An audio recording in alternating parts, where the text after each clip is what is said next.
People think that the opposite of faith is doubt, and that's not the case. The opposite of faith is certainty. Because once you have certainty, there are no more questions. Yeah.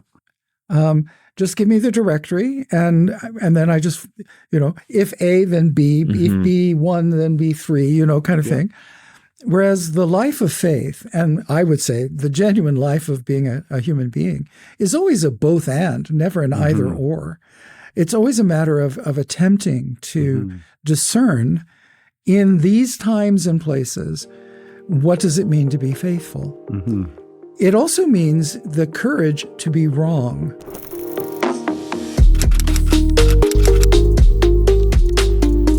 Welcome to Pray Tell. My name is Trevor.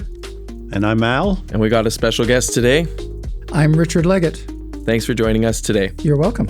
So we are here to talk about today just a little bit of your experience in ministry over the years and what changes people, or what kinds of things tend to change people. So we want to explore that with you and hear what you have done in your many, many years of experience in ministry and yours as well, which is also very relevant. So I guess to get us started off, what actually does change people? Because it's easy for us to get focused on programs and getting new ministry started within a church, meaningful liturgy, strong preaching, music, all of these things. And at St. Matthew, those have been some of our focuses in recent years, and they're very important.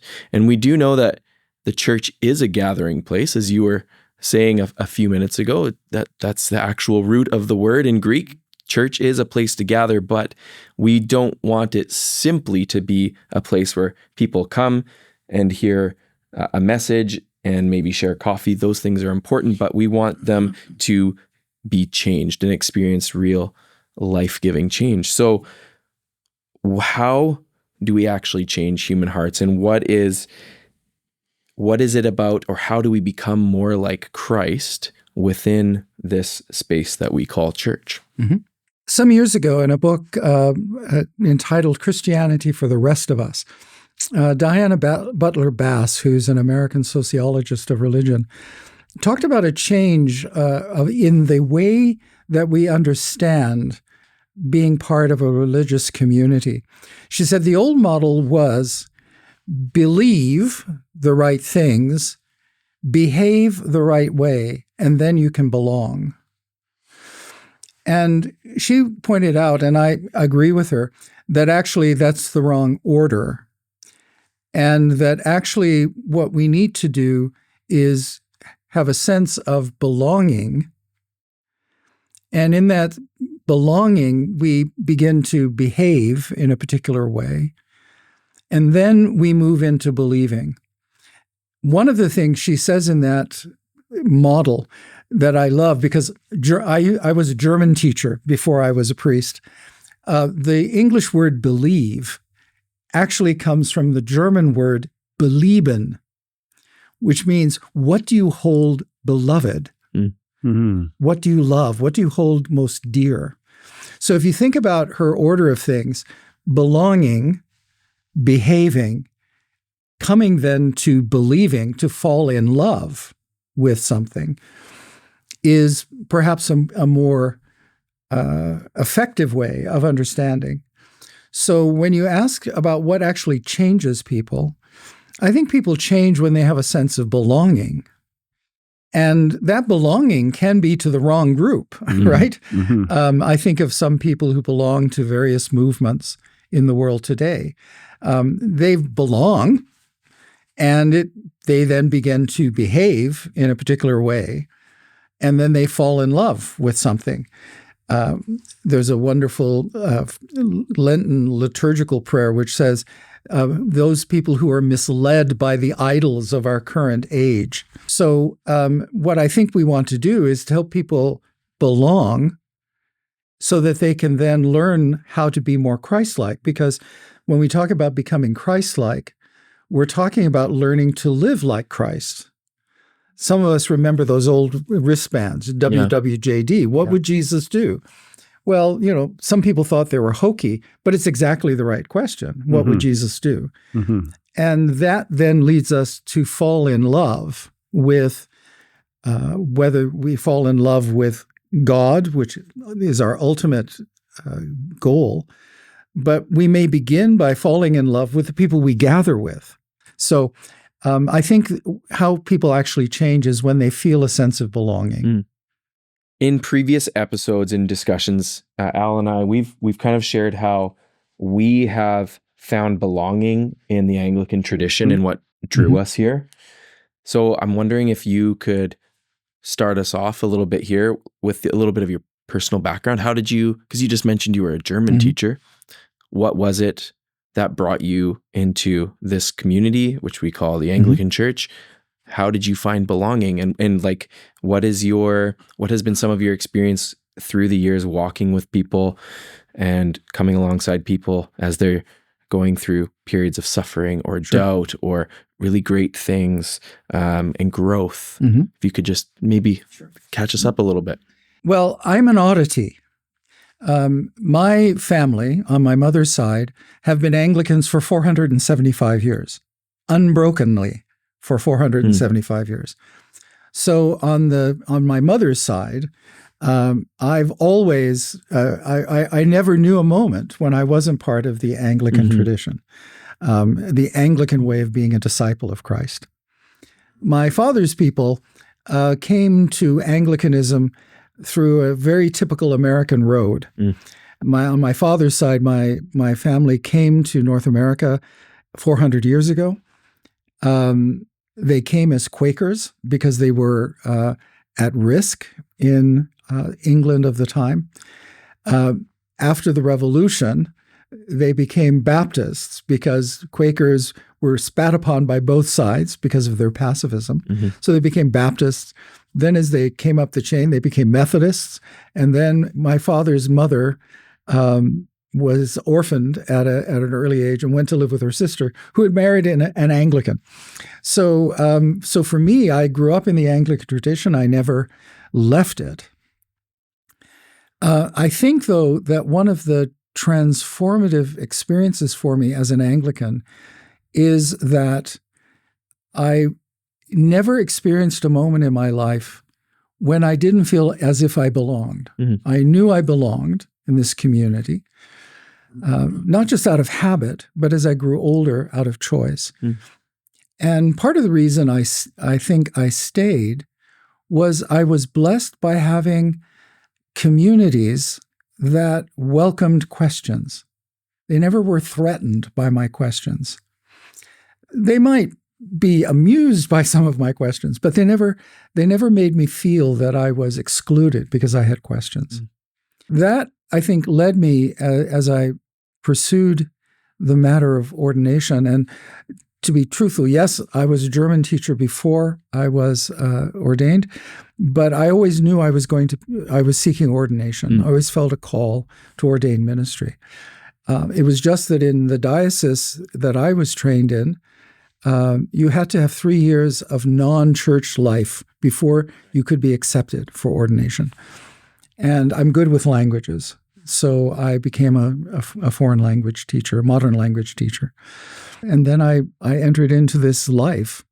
And one of the things I brought forward with it that I think has helped me navigate things for people is that time spent as a modern language teacher.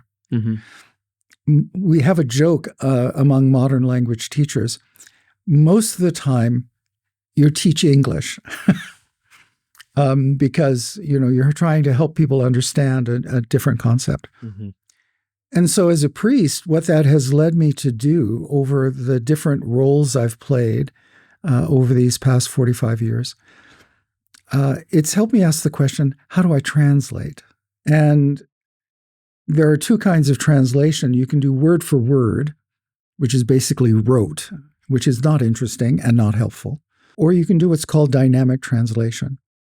So what I think my career has been built upon is asking the question, what is the question? What is the issue? What is the situation people are facing? And how do we translate this 2,000-year-old faith being lived out, in my case, in a 500-year-old tradition, but now in a present age. So how do I translate that in a way that's dynamic, that they can see that what the scriptures say actually have something to say to us now, that the liturgical spiritual practices of the Anglican tradition have rich meaning, but also are wonderfully adaptable to respond to current situations.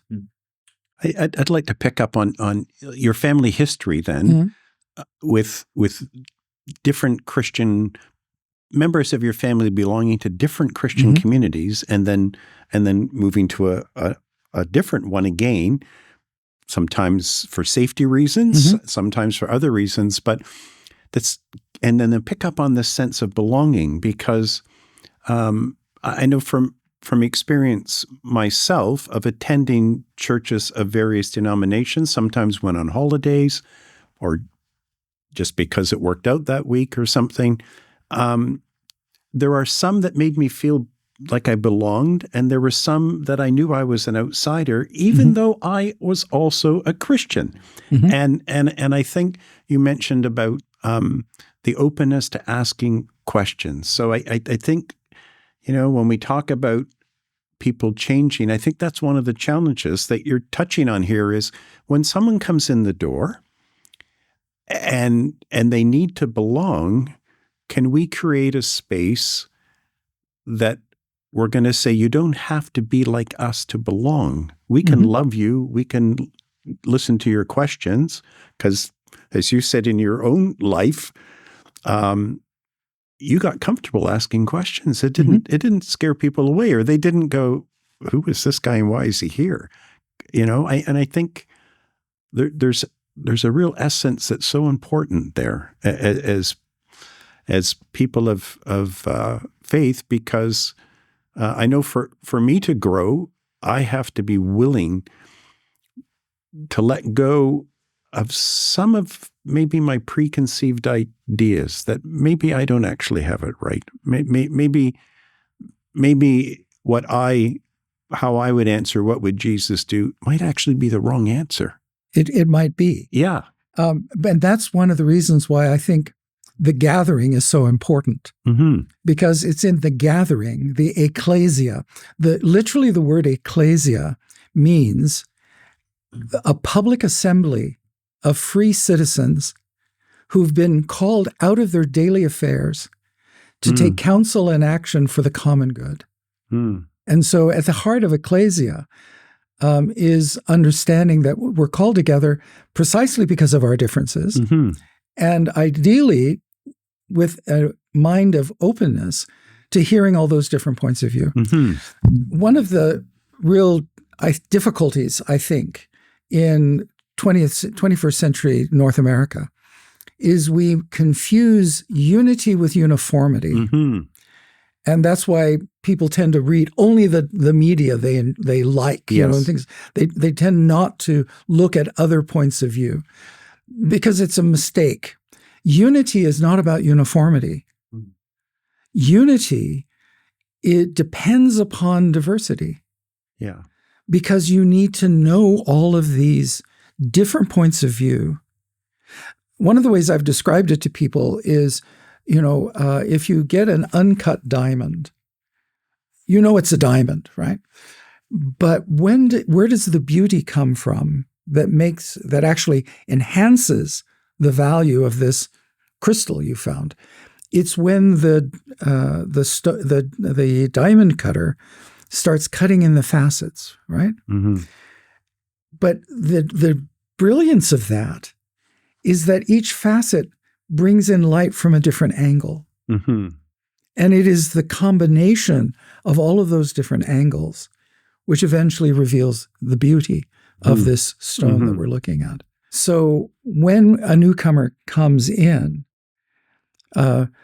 first off, it takes a tremendous act of courage to cross the threshold into a church. Even if you're a regular church attender, but you're going to a different church, it takes courage. That's right. So if you're not a regular church attender and showing up, Yeah, that's a lot of courage. Yeah. So I love it when someone says, well, I've got a dumb question. And I say, no, the only dumb question is the question you don't ask. Mm-hmm. And it's not bright to refrain from asking the questions you want to have an answer to. Mm-hmm.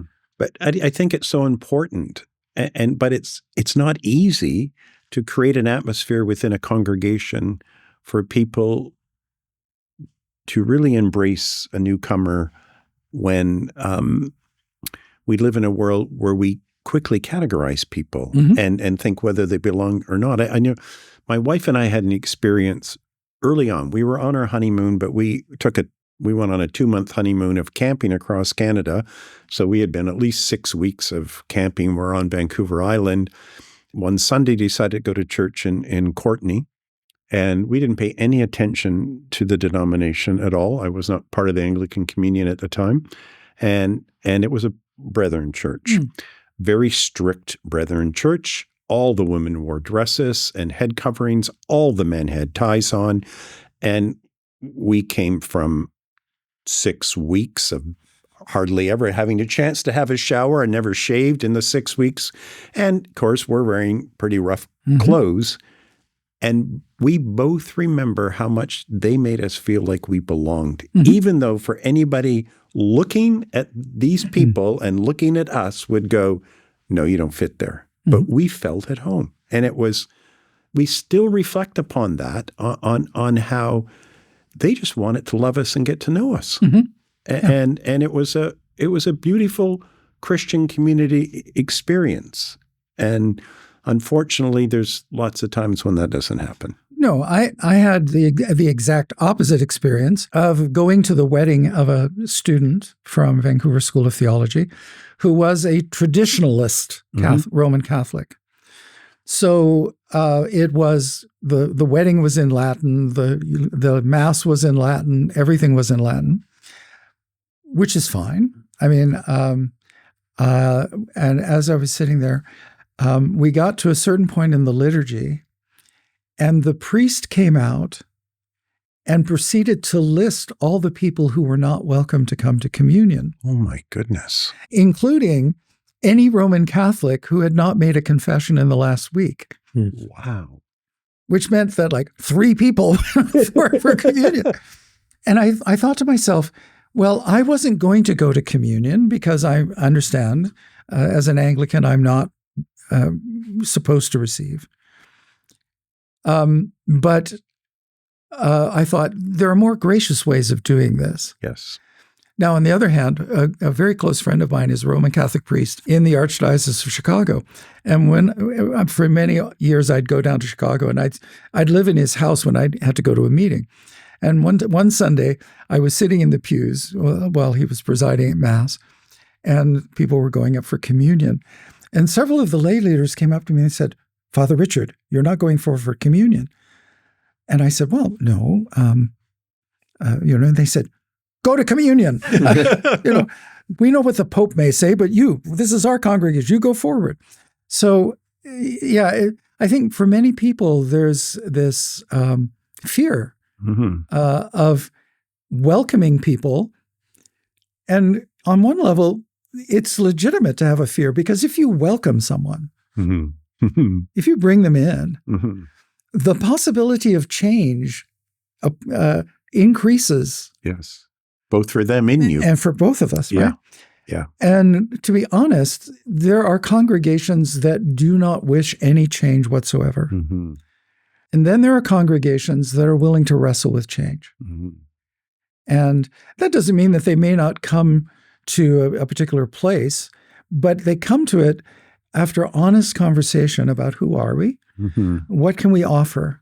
I remember one congregation that I was rector of, where the question was raised, how do we invite some of the newer residents of our neighborhood in?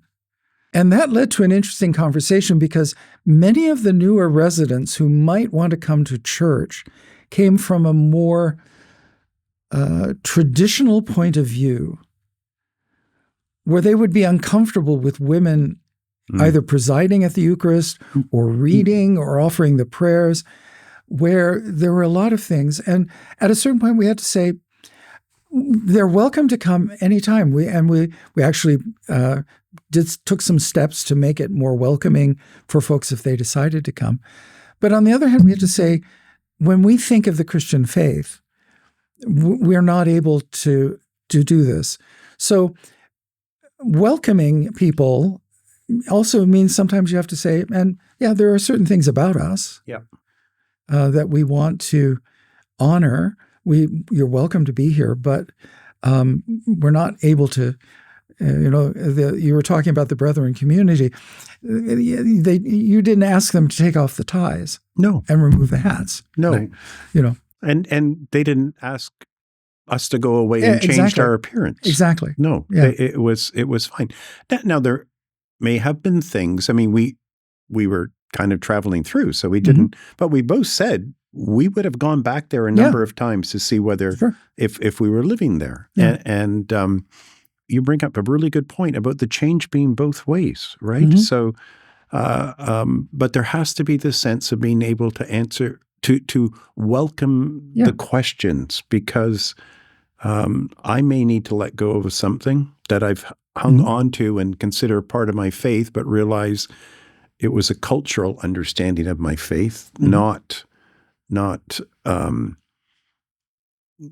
really what Jesus is asking of us, and vice versa, the new person coming in. But there has to be a willingness to make that change. And my fear is in our current world ethos with the way the internet works, of just feeding back people's news feeds to them, and so they get narrower and narrower, that people are getting more and more closed and more inclined to just go with those that they agree with, rather than even considering a different perspective. I think something that occurs to me too is that the fear in being open to welcoming new people is, what I see right now is, if I welcome someone new, that means I endorse everything that they believe too. Yeah. And if I endorse something that I disagree with, that's a problem. So people don't want to do that, right? They want to silo themselves and only be in communities where people share the same perspectives and ideas and beliefs. And I don't personally, in my experience in the Anglican Church, I haven't found that to be the case. I know on Sunday mornings, I'm going to be with a variety of people with a variety of perspectives on things, and we can all manage to be together. But that's getting tougher, it seems, as you're saying, in this day and age. Yeah. And partly, I think that what's going on is people are living in a world of uncertainty. Okay? And so when you live in an uncertain world, there is part of our makeup as a human being that seeks certainty. I remember some years ago listening to a well-known Anglican theologian say, people think that the opposite of faith is doubt. And that's not the case. The opposite of faith is certainty. Because once you have certainty, there are no more questions.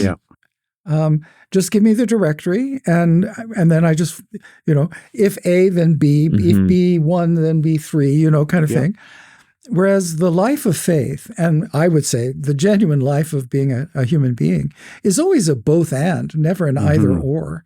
It's always a matter of attempting to discern in these times and places, what does it mean to be faithful? It also means the courage to be wrong. Yes.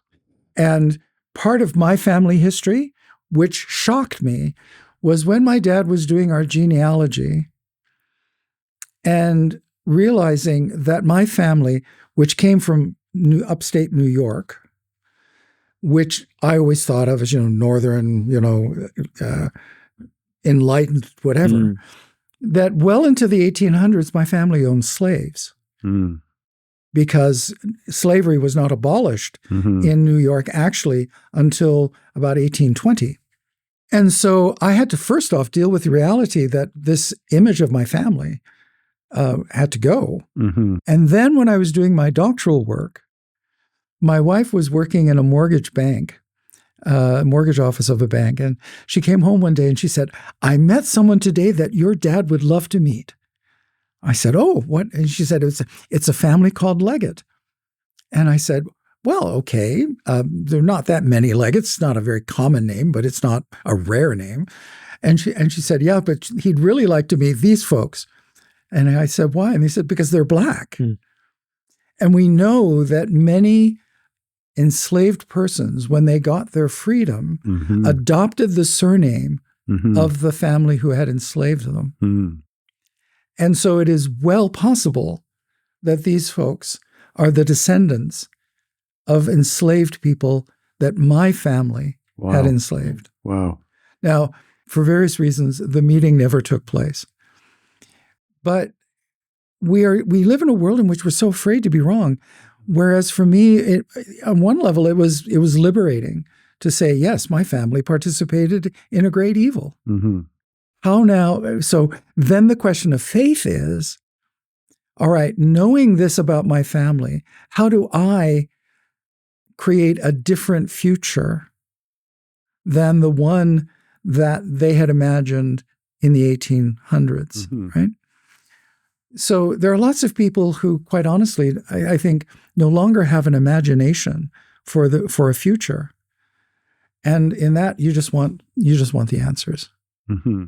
I think what you're saying is really important for people to hear today, because many of the people who owned slaves, some of them used Scripture to justify it. Mm-hmm. It was culturally acceptable. Mm-hmm. It was part of the world in which they lived, and for Christians that then wanted to raise a question on this, that became challenging to them. And so I think for us today, we need to be willing to say, well, what is it that we've inherited in our culture that really doesn't communicate the love and the grace and the mercy of God in Christ Mm-hmm. to other people? Yes. And I think one of the things that has happened over the last few decades in our church and beyond our church now, beyond the Anglican Church, is the full acceptance of the LGBTQ community. Mm-hmm. That has been something that had a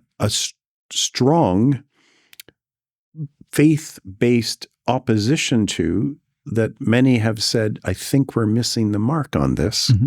And I think we need to be willing to be open and go deeper, maybe allow the beauty and the love and the grace of the Lord transform us in the way we see this. Yes, I agree. And partly it's because we have a weak doctrine of the Holy Spirit. Yes. It's very hard for us to talk about the Holy Spirit. And so what we have to do is struggle with what is said in John 16, verses 13 to 15, when in the final discourse in John's Gospel, Jesus says to his disciples, I have more to tell you, but you could not bear it now. But when the Spirit comes, the Spirit will lead you into all truth. So we will wrestle with what we understand truth to be, but we have to wrestle, like Jacob wrestling with the angel. Yep. And that's partly why we welcome newcomers, because in some ways they may come to us as an angel that we have to wrestle with. Yes. And I think on that note, let's pause there because we're going to continue this conversation in the second half, talking about what does wrestling and growth look like? How do we deal with, or how have we dealt with that particular question and maybe some others in your experience? And so thanks for joining us for part one. Thank you.